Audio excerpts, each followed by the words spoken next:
There is a pattern that ruins close relationships, and the people who have it rarely see it, not because they are not trying, not because they don't care, but because, by definition, it is invisible from the inside.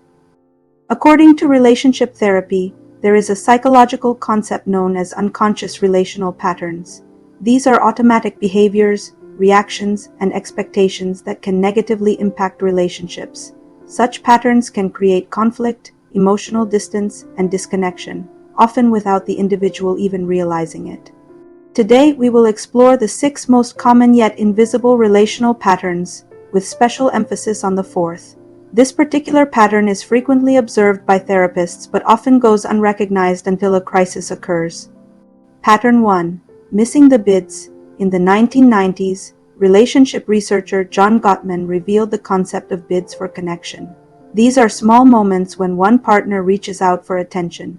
Simple and mundane moments like pointing out a bird or sharing a strange. These bids are vital for strong relationships. Couples who respond to each other's bids enjoy greater satisfaction and connection.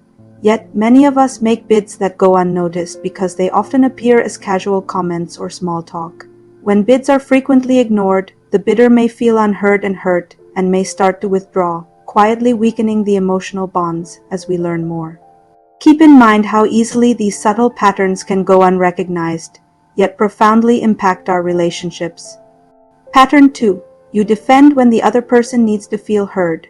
Someone expresses a concern or a feeling, and before they have fully finished, your mind is already building a case, evidence that they are wrong, overreacting, misremembering, or not considering your perspective.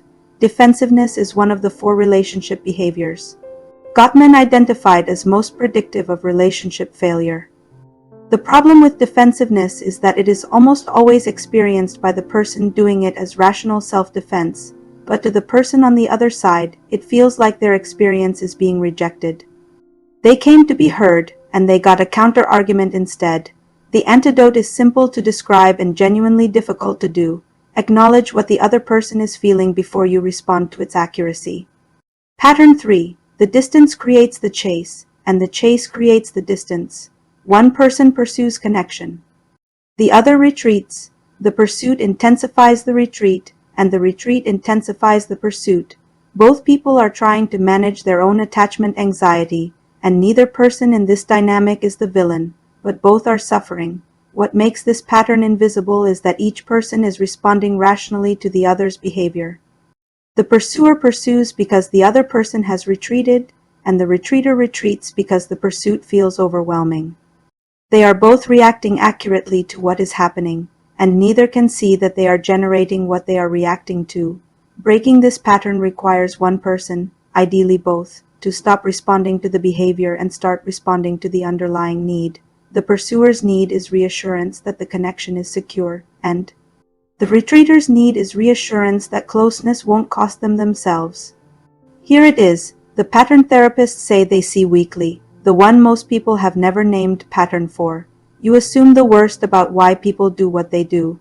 For instance, if you and your partner are having a quiet at dinner, you might think your partner is angry because it is not saying much. Or if a friend takes a day to respond, you could interpret it as this friend pulling away. This is known as hostile attribution bias. This pattern is the tendency to see ambiguous behavior as hostile or a rejection. This pattern is damaging because it keeps you in a constant state of alert as if responding to threats that may not exist.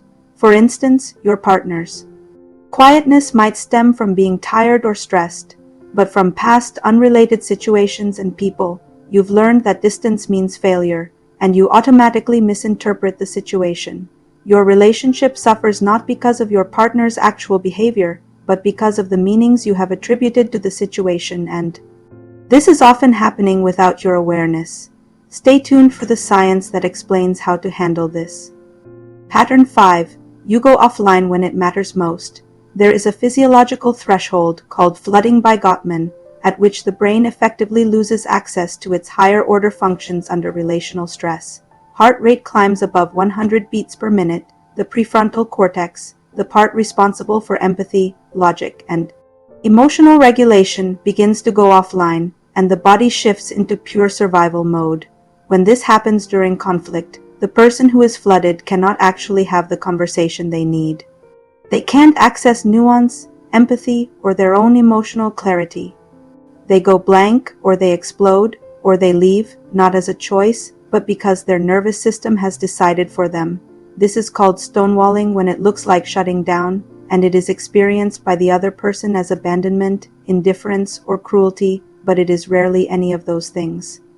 It is a person whose nervous system has exceeded its capacity. What changes this? Recognizing flooding when it starts, not after, and taking a genuine pause, not as a punishment, but as a physiological reset. Pattern 6. You are keeping a ledger. Who did more this week? Who initiated last? Who apologized and how fully, and whether the apology accounted for everything that needed to be accounted for. Scorekeeping is sometimes presented as a fairness concern, but it rarely is. It is usually a sign of an underlying feeling of unworthiness, a need to demonstrate, through evidence of contribution, that one deserves to be in the relationship. See how much I do.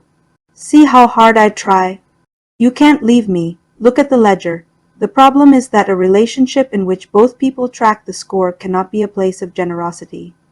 Every action carries a weight, every receipt is kept, and the spontaneous, uncalculated giving that sustains close relationships becomes impossible in a ledger-based dynamic.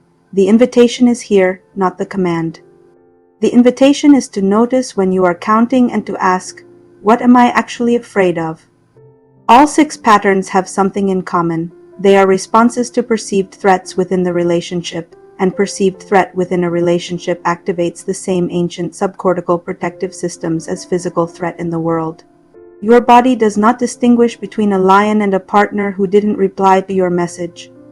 Both activate the survival system, both narrow the available behavioral options, and both make it harder to access the prefrontal cortex, where empathy, creativity, and genuine connection live. The most evidence-based intervention for invisible relational patterns is something called metacognitive relationship awareness, the ability to observe the pattern from the outside while you are inside it.